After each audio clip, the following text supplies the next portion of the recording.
What's up guys, it's Troy at The Full Setup, back with another review for you. Now recently I was contacted by a Polish gaming company called Genisis Gaming, and they wanted to send a few things over to review. So I had a little look on their website, and I must say I was hugely impressed with just the range of stuff that they've got. I'm talking keyboards, mices, mouses, everything. RGB gaming chairs, review coming on this very soon. This is the Genisis Trit 500. They also do a Trit 600 as well for slightly taller gentlemen or gentle ladies. And they've also sent over what we're going to be reviewing today. This is the Genisis Irid 505 case. And I was really interested to see this case anyway, once it arrived, because things can always look good in a photo, can't they? But this case costs £75, and generally when it's a brand you don't know of so much, you generally would only buy them when they're cheaper cases. You know, you're sort of like £30 to £40 cases. They look very good in the picture and they turn up and they're like, loads of the stuff doesn't match. It's proper tin finny. The RGB fans, you can't get other ones to go with it. You probably should have spent a bit more. But this case here, the Irid 505, that's at that price range where it's going to start punching with the big players here. I'm talking about your Fantex P range. The one case that started it all, because I forgot to mention, this has got a mesh front as well. The Fractal Design Meshify C, the Matrix range from Deepcool. Haven't got any Corsair ones that I could say, because I haven't really bought a Corsair case in a while, but they've got some mesh ones as well now. All of those companies make some pretty decent ARGB fans as well, if you're going to buy into that ecosystem. So it's got a lot of competition, but I'm telling you, this is a very, very good case. Now, we're not going to do a full build in the case today. I will be doing a build at a later date on the channel. Obviously, setting up the whole desk and getting all this stuff sorted is sort of taking priority for me. But I think I'm going to put my Ryzen 3300X system in here once the 3300X arrives. So in a second, I'm going to take you in for a closer look. We're going to have a proper look around this case. I'm also going to see how loud the fans are as well. I'm going to show you all the lighting effects, some really cool little features that this case has got as well. And then I'm going to come back at the end of the video, tell you my thoughts and feelings, pros and cons, anything I would like to improve, and you know, should you buy this over a brand name that you know and a brand name that you trust? Because I've had a lot of cases in that price range, so this thing's got a lot to live up to. It does pretty well. So I'm sure I probably already mentioned at the beginning of the video, apologies that there's not a lot of space. I'm currently building everything that you just saw. Just been super busy with work and everything, getting everything from my house and bringing it to here as well. You are probably going to hear some background noise because the missus and her youngest has just come back. Tried to record all of the footage earlier. Next door neighbour was doing loads of DIY work all day, which I can't really complain about because that was us on Friday. And then when I did finally get all the footage shot, listened to it back and the microphone was clipping this little lapel mic because it's super sensitive, and I forgot to turn the mic level limiter back on the bloody camera. So this is almost like a second shot at this, so that's why you're seeing it with some LED lights going on. As probably already mentioned, this is the Genisis Irid 505. You can't get it in the UK at the moment, but it should be coming out at some point. And for £75, this is the case to buy. I mean, if it was in white, this would be the case I would probably be using for forever, because it does everything that I need from a computer case. It's got a mesh front, which has almost become like a premium feature.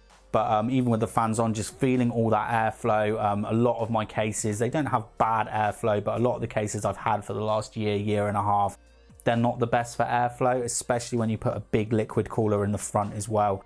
That sort of chokes it out. I love the finish on it. Like I said, I do prefer white, but it's a very nice black finish, but it's not, I don't know, it is black, but I keep leaning towards like it's got like a dark gunmetal grey into it, but it's not gunmetal grey. Does that make sense? Only little annoyance is this front here is plastic, and if I had to just take a look at this case, if this case didn't come with any badges on it, someone said, hey, look at this case, who do you think makes this case? I would say Fantex. To me, it looks, the lines, the way, everything about it, it feels like a Fantex case. I've had quite a few of them over the last few years, and it feels like it. And I always worry about having off-brand cases. I know we're just sort of, you know, we want to see the case, Troy. It's hard. I can't rotor it around. So I want to just talk about what I like about it. So all of those things I like the paintwork, love these lines. I'll just give you a little show. Look at that. It comes with 4 ARGB fans. Now these fans are on at the moment, and because I've only just got a power supply in it, they're running full bore. Shall we see? Should we see how loud they are?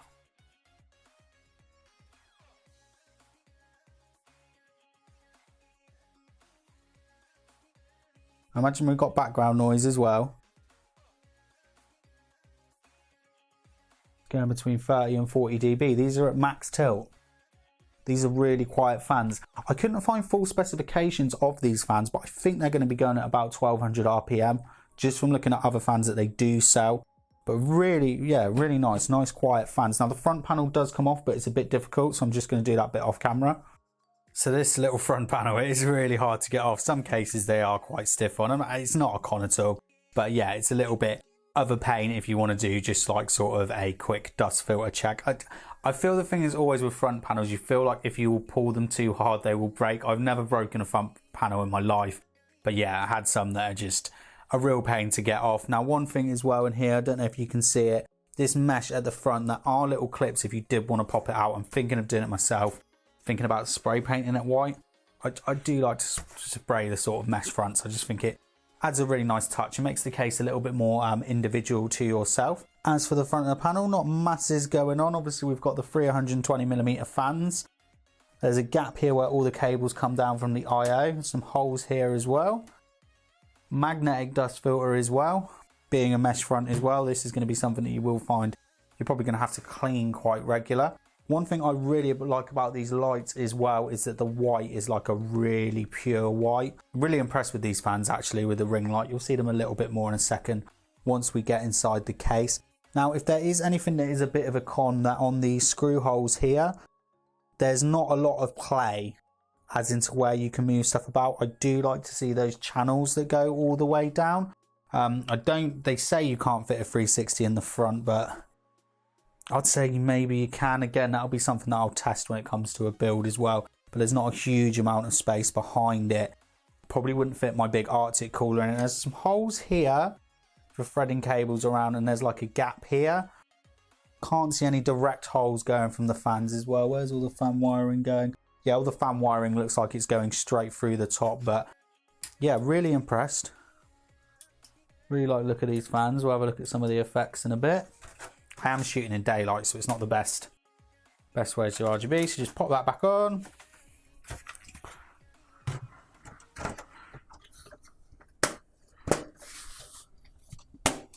So there was the front panel. Like I said, it is a bit of a squeeze. Now over to the top, there is this removable dust filter up here. And there is room for two 140 fans or two 120s. Now you can definitely fit a 240 radiator in the top because they're offset. The fan screws are offset. A lot of people ask me, can you get a radiator in the top? And if you are confused, that's a good place to look, but they should list it. Now, I can't remember if it fits a 280 or not, and I probably should have researched it, seeming that I had to redo the footage again. But if you can put a 280 in, that's going to tell you if you can or not. Right there, that finger. I/O on the top here, we have a power switch. There looks to be that's a power indicator, hard drive, a reset switch, but you can't press it. You need like a screwdriver or an earring or something.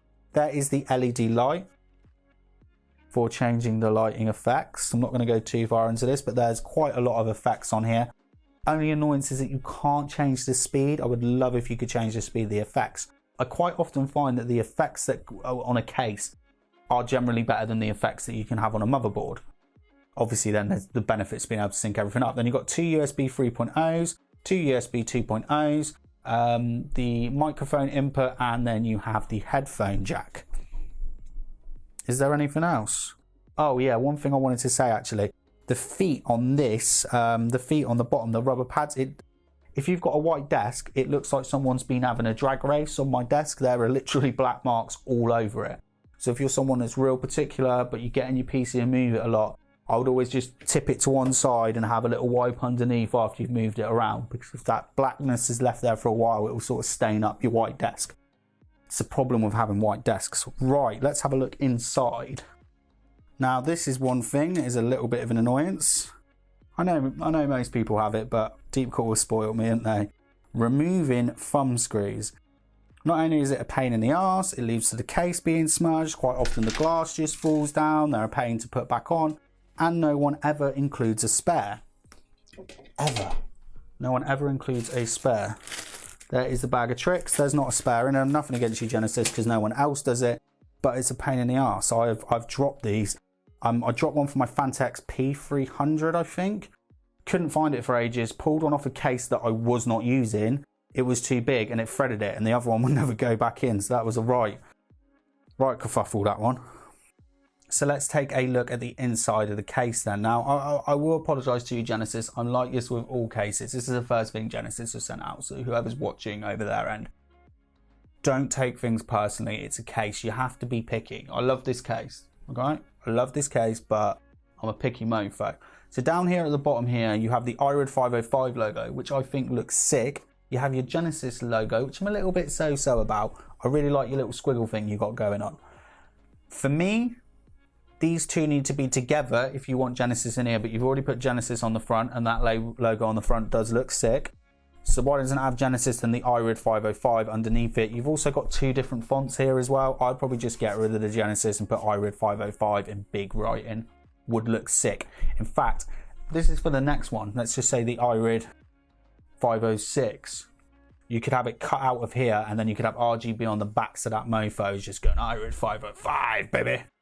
That's just what I would do. But yeah, little knock case, little knock test, little knock case. Bit of flex going on here.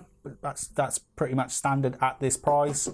Little bit of flex in the bottom. You've got your 3 ARGB fans. Probably going to be a bit hard to see here, but I'm going to do a proper test for you when it's dark. I really like that they've got the ring light on them as well. I actually think these fans look sick. I really like these ARGB fans. And you've got the other 120 as well in the back. There appears to be what I imagine this is going to be. Well, appears to be, I know, because I've just took this case apart. It's a hard drive caddy there. Now, I think you probably could fit a radiator in the front there, but the problem is, like I mentioned earlier, there's not that sort of sliding bar that you normally would, so your mileage might vary on putting it in the front. I would aim to go in the top, maybe stay away from 360 cooling in this case. It's actually quite a stubby case, which is what I really like. So you're probably going to fit a GPU in at about 35 centimeters. Plus you've got the height as well to put a cooler in the front. Now, as for air coolers, I haven't got the full specification that it can support. If I have got the information from actually reading the manual, it should be around my finger somewhere. Now, you can't see there's not a lot of room past this 120 fan here, so I think you're going to be limited to 120 air coolers in here, as with most mid-tower cases this size. It's not very often you get sort of a chunky, like a wide boy, you can fit more in. Does say it supports up to an extended ATX power supply, but I've got a feeling that you're going to cover up all of these grommets here, and there isn't anywhere else. Generally, you'd have a little hole somewhere else, or there'd be holes here near the fans, but there isn't any of that sort of holes coming through, so you could come up through the bottom, maybe up in through the top, but it's not going to be perfect for an extended ATX motherboard, but it should go in there fine. Another little thing that I'm going to put is a little annoyance. Again, this isn't really Genesis's fault. Well, it is, but every other person does this as well. Company, because my last deep cool one, the Mac Cube, the 310 or whatever it is, the one that we're going to review next, you've got all of these grommets. Nice. The deep cool one didn't have them in the bottom. Con, you don't have them in the top. Annoying. Like, if you've got holes and you've made the grommets, right, put the grommets in. Why don't you put the grommets in? But other than that, the inside of the case is nice. The fans look absolutely sick, as you're going to see later when we get that sort of nice footage for you, when I've got a bit more room, a bit more space to be able to get that for you. Now, as for the PCIe slot, there is like a little, is the slidey one here. So you just slide that back, put your screwdriver through, undo it. I don't like it. I don't like that you get the thin gap from doing it. A lot of other people do that as well. I generally prefer to just take it out. Would have liked that gap to just be a touch bigger, but honestly, this is just nitpicking stuff. This is really minimal stuff because there is plenty of cable management, plenty of grommets. The lights look sick. We do have a basement. Would have been nice to see some SSDs. You can fit a wide range of motherboards in here as well, and it's really nicely built inside. Little bit of flex there, but like I said, by the time you put the motherboard in, that's going to tighten right up anyway. So let's have a little look around the back. Now, the back of the case was a little bit more tidier than this for the first bit of footage that we shot. But essentially, we've got all of these wires here. Sort of. The fan cables weren't the best organised, if I'm honest. I think when you add that that Arctic cooler came out recently, where everything was just wired super nice. But yeah, essentially you've got, you know, USB 3, USB, HD audio, all your front panel, little connectors going on here. We're just going to shove that out of the way there. And then you've also got your rear fan one. You may want to just unplug this and rewire it all yourself, but there is a lot going on. You're going to be wondering, what the heck is this up here, Troy? What is this? I'm going to show you in a second, but let's have a little look at the rest of the back. Where's that screwdriver? Do not know. So there is about just over 22 centimeters of clearance for cables, plenty of clearance. I actually really like the way they've put this SSD on the back. I know you can get those individual ones that slide, but they can be a real pain to get on, especially if your cables are tight. This one, literally, you just do one screw and it just sort of slides. The whole thing just pops in that bit there. I've got a screwdriver. Here we have. I'll show you. So you just got like one screw. And yeah, at first I thought, oh yeah, this looks a bit naff. I actually quite like it. Actually quite like it. You can see that there. So you've just got that recess, pops in, fixes in and locks in. I find with those ones that like slide down, if it hasn't got a screw to fix it into position, which a lot of cases, you know, don't have that screw, then it pops out all of the time. As for the power supply, probably, what was it? I think it was about 23 centimeter power supply. That's what you've got space if you're using the 3.5 inch hard drive cages. You've got two of these sort of slide out, also fit 2.5 inch drives. This does unscrew. There's screws on the bottom for popping that out of the system. There is also a fan grill for the PSU. That's not magnetic. You do have to sort of pop it out, but not the biggest con in the world. What we want to look at is this little thing. Oh, and as for the back panel, it's just held in with 2 thumb screws. They're the cheap type, not the nice metal type, but they work. Over to this mess then. What's going on over here? Not going to blame anyone. This is a lot of stuff to be going on. There's a lot of things going on with this board. So firstly, you have a SATA power cable if you are not running this to your motherboard. If you are running it to your motherboard, although this is sort of the same cable, so you'll need to use this one to the fans, there is the 12 volt RGB connector. Please don't ask me which motherboards support this, because I can't anymore. I review so many RGB products that you need to check. If it supports 5 volt digital, is how they call them, or addressable RGBs, you can run it. If your RGB header has got 4 pins on it, you can't put it onto it. See where we have here? Focus. There. We're going to focus in there. 2 pins, misses a pin, then another pin. So 3 pins over a 4-pin layout. That's what it fits with, okay? You can't put this on to a 4-pin header. 5 volt RGB, 12 volt RGB. You then have a PWM connection, and this other one here called VDG. So I don't know, maybe you can. What does the VDG do? I'm going to mess around with that when we put a build in it, but yeah, this is addressable. We don't know what that VDG one does. I just don't know, maybe if you could plug that into a motherboard, I don't know, and then just run the others. I'm being confused there. Anyway, so that's those cables out of the way. But this bit is what I really like. So this is the hub here, right? So you've got your 3 pin fans over the top. Very odd that it's got a PWM connection. And then you have all of these. And these use the standard RGB connection, meaning you can add more RGB devices. We're going to test with some deep cool stuff in a minute to see if it syncs up. So you have 2 spare ones here, so you can add more. And then they also have connectors on the end of each one. So I don't know if that's for daisy chaining even more of them. I think that's what that does. So what you could do there is daisy chain all of these together, for example. Oh, sorry, not quite on camera. So you can daisy chain all those together, and then you can fit even more on this. And especially if you're using the powered hub as well, you could get absolutely crazy. But with fans, you can plug quite a lot in. I think the most I've gone up to was like 9 on one header. I'm going to put those all back on in a second. But anyway, I'm going to put this all back together. We're going to see if the deep cool fans sync up, and then we're going to do a light show for you. So I've just plugged in two of the Deepcool MF120 fans. They're up in the top here. You probably won't be able to see it, but I am using their little RGB hub plugged directly into the hub from the case as well. And there is no issue with syncing. Doesn't matter which lighting effect we do, the fans sync up. Come on.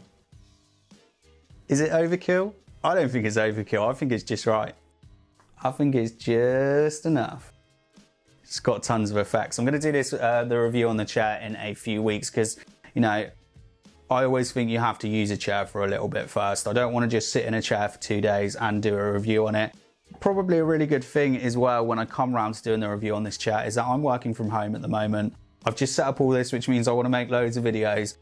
It's real sad to say, but I'm probably spending like 8 to 12 hours a day in this chair, which is loads more than I would have when I tested the other chairs that we're going to compare it from the chairs from Beeley's, because, you know, what would I be sat in them just a couple of hours each night and then review it a month later? So this chair is getting a lot of bouncing around and I'm really paranoid about scratching the new desks because they're just the cheap IKEA ones. Anyway, so would I recommend this case then? The Irid 505, £75, 4 ARGB fans, mesh front. I would recommend it, but we're going to go through the cons. I'm going to go through a few cons of the case and things that I would like to see, probably more on a Gen 2. They're not massive cons. They're not something that's stopping me from buying this case. It wouldn't stop me from going out and buying them. It's just things I would like to see improved on a Gen 2. First one was the writing down at the bottom. I don't know why, but it really bugged me. I understand you want to put your logo on it, but you've got 2 different fonts, like here. And it just doesn't look that good. It's a little bit annoying. I mean, I'm tempted to get some White Spirit out and see if I can rub one of them off. That's just where I'm at. That's just where I'm at. I think there was some grommets missing, which I've whinged about in my Deepcool one. You've got a hole cut out. You've already made the grommets. You're already paying to have the grommets produced. Stick some more in there. It's not expensive. I want to see grommets all the way around. I would have liked to have seen some SSD caddies in the bottom, but that's not a huge thing. And maybe even a mount. Was there? No, there was not. A mount for a vertical GPU, because I know people like that. I don't like that, but you might like that. So if you like that, that's a con for you. The fans not being able to change the speed of the RGB effects, that's a bit of a bugbearer for me. But you know, most motherboards you're gonna buy now have got an ARGB header, but there's a huge market out there of people that haven't. Do you know what I mean? There's still loads of motherboards. That motherboard I use in my main rig over there, Asus one, only came out, what, 2 years ago, £150, hasn't got one. So that's just Asus, they're a little bit slack on putting it. But if you get a gigabyte board, it's gonna have it anyway. What other cons are there? I would like to see a magnetic side panel. That's, again, Genesis, that's not your fault. Everyone does that. But after Deepcool have showed me the way of these nice little pull-out magnetic panels, and you don't get fingerprints everywhere, and you don't have to worry about thumb screws, I just think everyone should do it. It wouldn't matter what case you put on my desk that had these little horrible, you know, the 4 little thumb screws, I would be kicking off about it. I just would. I just would. And I would like to see the front just painted. You've got this lovely paintwork all the way around, and that little front needs to be painted, but I think that's really about it. And these are really niggly things as well, minus that writing. The writing's bugging me, and I keep coming back to it, so we know that the writing in the basement area is definitely bugging me. So would I buy this over some of the big players? Let's talk about a few cases then. So the Matrix range is something that I reviewed quite a lot. That doesn't have a mesh front, but it's got glass. Most of them got glass all the way around, and there's so many Matrix cases. But let's talk about the 73F that I've got. It does come with 3 ARGB fans in it as well. You know I'm a big Deepcool fan, and you know they do a lot of stuff for me, but I would take this over it because it's got the mesh front. I would take it over it because it's got the mesh front. Now the Meshify C is a hard one. Because Meshify C, no ARGB fans. I said it doesn't come with any fans. Of course it's going to come with some case fans, but I've owned a Define before, only got rid of it because it was so freaking big. But the thing was built like a tank, and if the Define is built like that, that's built better than this. Attention to detail on that case is much better than this. But it hasn't got the ARGB fans. Can get it in white, and I do have ARGB fans. Hard one, hard one, hard one, hard one. If you wanted a case with fans in it and a mesh front, buy this one. If you've already got RGB fans, or you want to go out and buy RGB fans, buy the Define C. And finally, just another one, I'm sure there's more cases. Let's talk about the Phanteks P range and why I'd pick it over it. Now, I actually own the P300 and P400 non-airflow edition, okay? They've obviously recently updated it. I didn't know when I first started shooting the middle bit of the video, I didn't know that they'd done mesh front panels for them. And I'm really annoyed that they don't make it in grey because they sell it separately. So I really want the grey mesh one to go with my grey case because I want it as a little sort of Plex server under my desk, and it'd be nice just to have the good airflow because the P range airflow was just pants. It wasn't terrible, it was the fact that you just top and bottom had these two little tiny dust filters and they used to just clog up all the time. If you're a dusty fucker like me, I'm a bit dirty. So yeah, that one is a very well built case. I do like that P range case. It just looks nice. It looks like a Stormtrooper to the fact that I built a Stormtrooper water quill build in one. But I said this case, if you stuck a Phanteks logo on it, I wouldn't ask any questions. I just wouldn't. I wouldn't ask any question. I'd just be like, yeah, nice, Phanteks, wicked. But there's a difference between the two of them, and I'm going to tell you why you should buy this one over it. And it's a very simple one. The P300 and P400, I don't know if the P400A has been updated, but I doubt it has been. If they're using the same panel, it can't have been because they're the same size if they're using the same front panel. Do not support top mounted radiators. So as much as you've got all this new mesh airflow, if you did want to put an AIO in it, you're still choking your system. Not as much as the one without the mesh case, but you're still choking that system because you can only put a radiator in the front. Now this one, obviously it doesn't have the slide rails. That's the one thing I think I missed out there on the pros and cons. Not having those slide, you know, the hole cutouts that's just like, looks like a rail so you can position your radiator wherever. But it does allow top mounted radiator. It allows a top mounted radiator, and I'm probably going to put my Deep Cool Captain Pro in the top as well and still have all that monster airflow coming in, cooling your graphics card and taking the air out. So that's why I would pick it over that one. So out of those three cases, those Ranger cases that I know very well, minus the Fractal, that one's hard. Just make your decision on that one. I can't make that decision for you. But for £75, if they do sell it in your country, I fully recommend this case. I also really recommend this chair, which has gone off. It's gone off. The little rechargeable battery for it's dead, I think. I was waiting for it to charge, but even without the RGB, it's nice. This is the 500 is the slightly smaller one. Don't know if I mentioned that.